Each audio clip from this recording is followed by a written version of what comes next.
Estamos de vuelta en Bajo la Lupa. Un inminente acuerdo entre Colombia y Estados Unidos que permite a este país el uso de bases militares en la nación andina es tema de debate en diferentes latitudes del continente suramericano. A continuación, Daniel Merchán, analista internacional, comenta sobre los acuerdos suscritos entre estas naciones y su impacto en la región. Cuando hablamos de cooperación militar y de bases militares son dos aspectos distintos.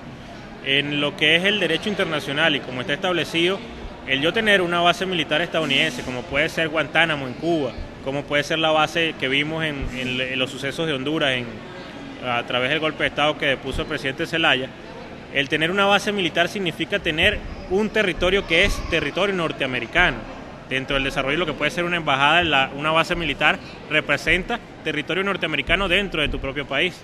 Cooperación militar es distinto. Vemos a militares o a funcionarios de la estrategia militar estadounidense que van a estar en el marco de las bases militares colombianas cooperando con el estamento militar colombiano, no estableciendo una base.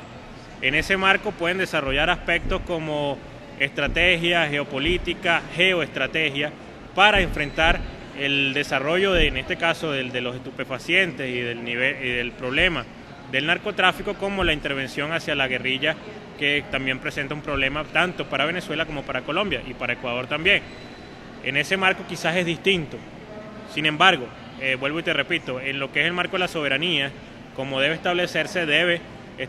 una explicación de cómo se va a dar este acuerdo entre ambos países para que no exista ningún tipo de duda ni de misterio como en lo que se va a desarrollar en esta política, para que no afecte las relaciones diplomáticas tanto entre Venezuela y Colombia como en el resto de los países de Latinoamérica. Claro, para Venezuela resulta en este momento importante aclarar cuáles son los términos en que se han dado el acuerdo entre Colombia y Estados Unidos para intervención militar o cooperación militar. Es preocupante tanto para los países fronterizos como lo sucedió en el caso de Ecuador, cuando se traspasó la frontera para perseguir a los reductos de la FARC en este caso, y que terminó con la muerte de Raúl Reyes. Quizás Venezuela tome la misma precaución, sobre todo teniendo una potencia extranjera interviniendo en la cooperación militar de un vecino, como lo es Colombia. Pero en el desarrollo de eso quizás debemos bajar un poco el tono en el marco de la diplomacia y tratar de llegar a un consenso en las negociaciones políticas, sobre todo por ser un pueblo hermano, un socio comercial sumamente importante, y desarrollar un nuevo consenso de políticas para que ninguno de los dos países se vea afectado. Venezuela está en todo su derecho de pedir explicaciones, como lo ha hecho cada uno de los países latinoamericanos. De hecho, el presidente Uribe emprendió una gira a través de Latinoamérica para poder optar con el favorecimiento de los países que se encuentran afectados. Venezuela quizás también debe entrar en ese ritmo de negociación y poder encontrar de alguna manera el consenso entre dos países que se han encontrado históricamente hermanados en cualquier ámbito, cultural, social y político. La política entre Venezuela, la diplomacia entre Venezuela y Colombia ha sufrido muchos altibajos, sobre todo entre los gobiernos en este momento planteados en Venezuela y Colombia. La política interna dentro de Colombia en este momento se debate por si va o no el presidente Uribe a la reelección. De hecho, muchos de los candidatos que están planteados en este momento para una posible candidatura a la presidencia se plantean ese desarrollo, esa candidatura, si el presidente Uribe declara o no su intención de reelegirse. Uno de ellos, por ejemplo, Juan Manuel Santos, anterior ministro de la Defensa de Colombia. Dentro de ese marco, Uribe ya ha manifestado hace poco en una rueda de prensa quizás su conato de intención de optar a la reelección de la presidencia, y si esto se diera y si el Parlamento lo aprueba y el pueblo colombiano lo aprueba, quizás estaremos viendo varios episodios más de lo que ha sido la diplomacia entre ambos países, que por momentos pudiese ser la más amistosa, la más accesible,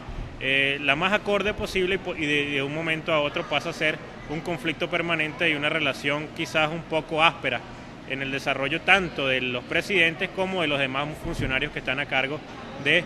desarrollar la política pública. En esto va a ser muy importante la reunión que se va a dar en UNASUR, donde el presidente Uribe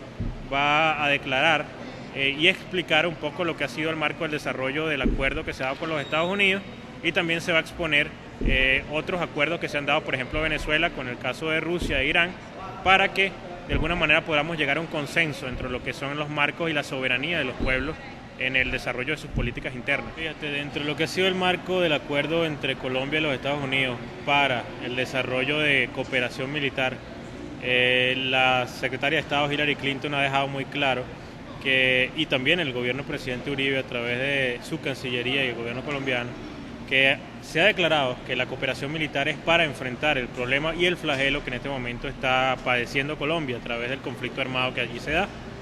Eso aunado a lo que es el problema del narcotráfico y lo que en su momento fue el Plan Colombia, luego Plan Patriota. Y en el desarrollo de esto quizás dentro del marco de las reuniones latinoamericanas en sus distintos bloques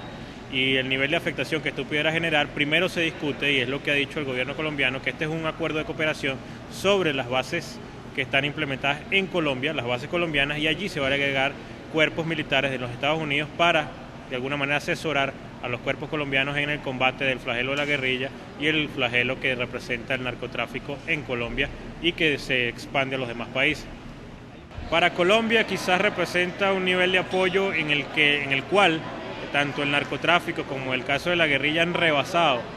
los niveles de violencia y de producción de la llamada droga, y que en este momento Estados Unidos representa quizás uno de los mayores asesores a nivel mundial para poder combatir estos problemas. En el caso norteamericano representa quizás una intervención directa para uno de los pueblos o de los países que sufre más este flagelo por ser uno de los mayores consumidores de estupefacientes en el mundo. A nivel latinoamericano es donde existe el problema, porque los demás pueblos y demás países que se encuentran tanto en Centroamérica como en Latinoamérica de alguna manera desarrollan o especifican que la intervención de Estados Unidos en el plano latinoamericano pudiese afectar las políticas con los otros países, sobre todo en el plano militar, cuando tenemos la presencia norteamericana y viniendo quizás de la administración Bush, que fue un poco más agresiva en el plano de intervención militar, viniendo de la guerra de Irak. No está de más preguntarse, o quizás es lo más idóneo que hacen los países, preguntarse si hay que ser cauteloso con la presencia de los Estados Unidos en Latinoamérica. Claro, hay un cambio, la presidencia del presidente Obama, valga la redundancia, es otra definición de la política, otro desarrollo de los acontecimientos, pero de igual manera hay que saber especificar hasta qué punto se van a dar los acuerdos que están en este momento desarrollándose entre Colombia y los Estados Unidos. Nueva pausa en nuestro programa. Al regreso, la versión oficial sobre el armamento incautado a las FARC y el pronunciamiento oficial de Estados Unidos frente a la controvertida participación militar en el país andino. Ya regresamos.